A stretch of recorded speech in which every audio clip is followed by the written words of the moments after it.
is article SF-08. This is the front of the shirt.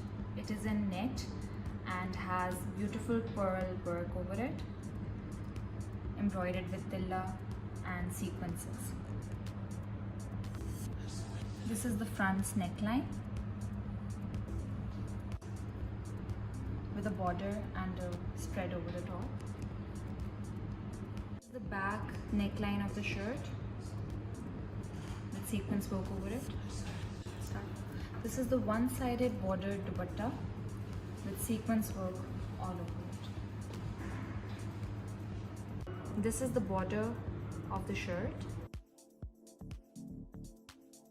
This is the grip trouser along with the embroidered border provided with it.